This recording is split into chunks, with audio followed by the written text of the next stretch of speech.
Alright everybody, welcome back. In this video we're going to discuss content from section 7.2 of AP Calculus, verifying solutions for differential equations. Little lead in here, our focus here in this lesson is verifying that a function is a solution to a differential equation. In order to do that, some important things to remember. First of all, a solution to a differential equation is some function, y equals f of x. That meets the characteristics that that differential equation is the derivative or second derivative or whichever differential equation we're talking about, making sure that that function satisfies the differential equation and any of its derivatives. In order to verify a solution, what we're going to really do is we're going to substitute any necessary derivatives as well as the suggested solution into whatever our final order differential equation is. We're going to substitute into that and see if it makes that a true statement. And that's going to be our strategy today. Before we get into that, it's been a little while, so we're going to do a couple of review problems here on how to find a solution to a differential equation with a given initial condition. So let's start with finding the particular solution to the differential equation, dy dx equals x squared plus 2x minus 5, when y of 1 is equal to 4. Alright, and when we solved differential equations like this to find a solution to it, we would just go ahead and take the antiderivative of this function. The antiderivative of dy dx is y. The antiderivative of x squared is 1/3 x to the third. The antiderivative of 2x is x squared.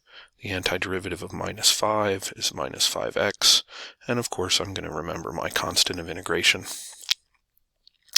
And now I want to use this initial condition to solve for c so that I can get the particular solution to this differential equation. So we're going to put 4 in here for y and 1 in here for x.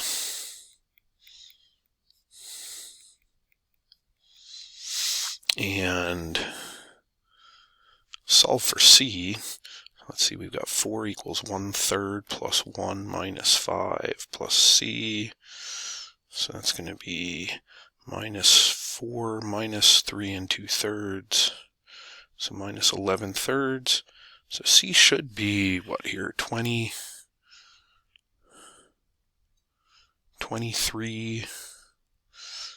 oh gosh. Sorry, my mental math is a little slow. It's early in the morning. Let's see, minus 4 minus 3 2/3, that's minus 11/3, so 23/3.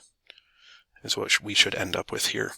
And so our final solution should be y equals 1/3 x cubed plus x squared minus 5x plus 23/3. All right, and there's our particular solution. All right, let's go ahead and we'll move to example 2. Find a particular solution to the differential equation y double prime equals sine of x plus cosine of x, when y prime of pi over 4 equals 2, and y of pi over 4 equals pi over 2. So we start by taking this second derivative and finding the antiderivative. The antiderivative of the second derivative is first derivative. The antiderivative of sine of x is negative cosine of x, and the antiderivative of cosine of x is sine of x, and of course I can't forget my constant of integration.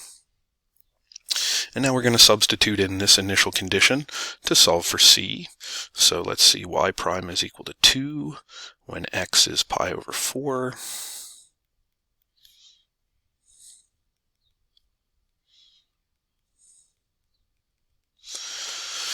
And since cosine of pi over 4 and sine of pi over 4 are both the square root of 2 over 2, those cancel each other out, and we end up with just our constant of integration being equal to 2. And so y prime is equal to negative cosine of x plus sine of x plus 2. And now we're going to go ahead and go back to the original function. So the antiderivative of y prime is y. The antiderivative of negative cosine is negative sine of x. The antiderivative of sine of x is negative cosine of x. The antiderivative of 2 is 2x. And now we have yet another constant of integration. And now we're going to use this initial condition, y of pi over 4 equals pi over 2. So we put pi over 2 in for y. we've got negative sine of pi over 4 minus cosine of pi over 4 plus 2 times pi over 4 plus c. And doing a little bit of calculation here, this is negative root 2 over 2 minus root 2 over 2 plus pi over 2 plus c. Until we do all our calculations here, we find that c is equal to negative square root of 2. I'm sorry, positive square root of 2. Wow, it is early in the morning. And then I substitute that c value in, and we arrive at our particular solution to this differential equation.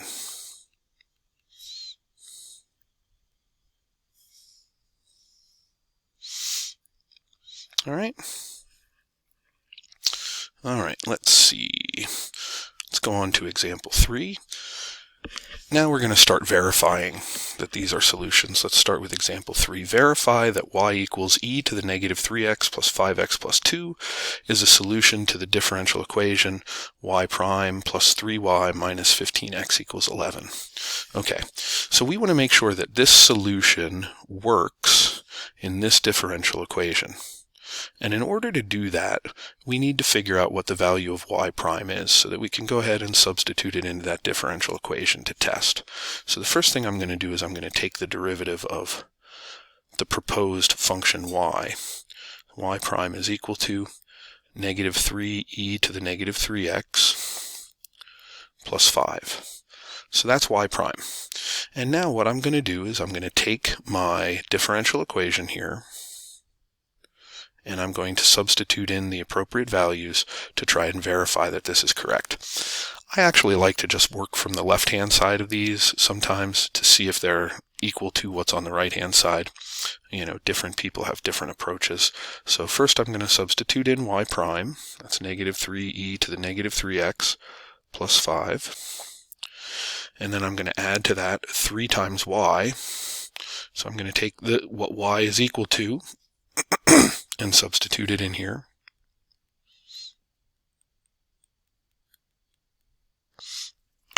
And then I still have a minus 15x. And that's my left-hand side, which I'm trying to see if that is equal to 11. So we go ahead and we're going to simplify negative 3e to the negative 3x plus 5 plus 3e to the negative 3x plus 15x plus 6 minus 15x, is that equal to 11? And we notice, of course, that these two pieces cancel each other out, add together to make 0. And these two pieces add together to make 0.